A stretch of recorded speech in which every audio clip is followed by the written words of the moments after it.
Hello everyone, welcome to Kannada classes.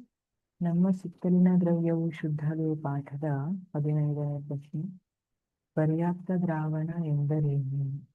ಪರ್ಯಾಪ್ತ ದ್ರಾವಣ ದ್ರಾವಣ ಅನ್ನುವಂಥದ್ದು ಒಂದು ಸಮರೂಪ ಮಿಶ್ರಣ ಅಂತ ಗೊತ್ತು. ಪರ್ಯಾಪ್ತ ದ್ರಾವಣ ಅಂದ್ರೇನು?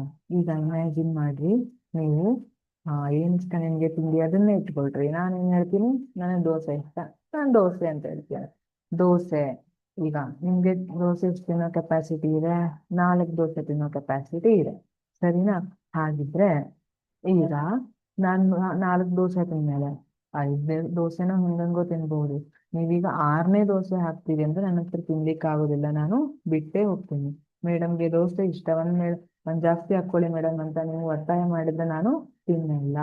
ಯಾಕೆಂದ್ರೆ ನಾನು ಆ ಲೆವೆಲ್ ಅನ್ನ ರೀಚ್ ಆಗ್ಬಿಟ್ಟಿದ್ದೀನಿ. ಇನ್ನೂ ತಿಂದ್ರೆ ಹೊರಗೆ.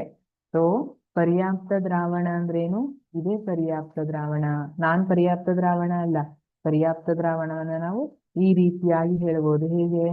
ನಿರ್ದಿಷ್ಟ ತಾಪಮಾನದಲ್ಲಿ ಇನ್ನಷ್ಟು ದ್ರಾವ್ಯವನ್ನು ವಿಲೀನಗೊಳಿಸಿಕೊಳ್ಳಲು ಸಾಧ್ಯವಾಗದ ದ್ರಾವಣ. ಪರ್ಯಾಪ್ತ ದ್ರಾವಣ ಅಂದ್ರೆ ಏನು? ಮೇಡಮ್ ಹೇಳಿದ್ದಾರೆ, ಪರ್ಯಾಪ್ತ ದ್ರಾವಣ ಅಂದ್ರೆ ನಾನು 4 ದೋಸೆ ತಿನ್ಬಹುದು, ಆದ್ರೆ 6 ದೋಸೆ ತಿನ್ಲಿಕ್ಕೆ ಆಗುದಿಲ್ಲ, ಅದೇ ಪರ್ಯಾಪ್ತ ದ್ರಾವಣ ಅಂತ ಬರಿಬೇಡಿ ಎಕ್ಸಾಮ್ ಅಲ್ಲಿ.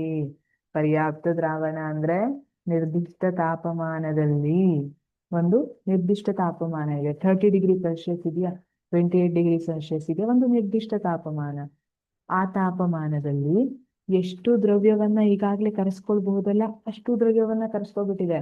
ನಾನು 4 ದೋಸೆ ತಿನ್ಬೋದಲ್ಲ, 4 ಬೇಡ 5 ದೋಸೆನೂ ತಿಂದಾಗಿದೆ, ಇನ್ನೂ 1 ದೋಸೆ ತಿನ್ಲಿಕ್ಕೆ ಆಗುದಿಲ್ಲ. ಅದೇ ತರ ಇನ್ನಷ್ಟು ದ್ರವ್ಯವನ್ನ ವಿಲೀನಗೊಳಿಸ್ಲಿಕ್ಕೆ ಸಾಧ್ಯವಾಗುವುದಿಲ್ಲ, ಹೀಗೆ ಉಳಿದು ಬಿಡ್ತದೆ.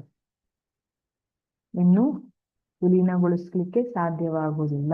ಇದನ್ನ ಇನ್ನು ಉಳಿದ್ರೆ ಸೂಪರ್ ಸ್ಯಾಚುರೇಟೆಡ್ ಅಂತ ಕರಿತೀವಿ.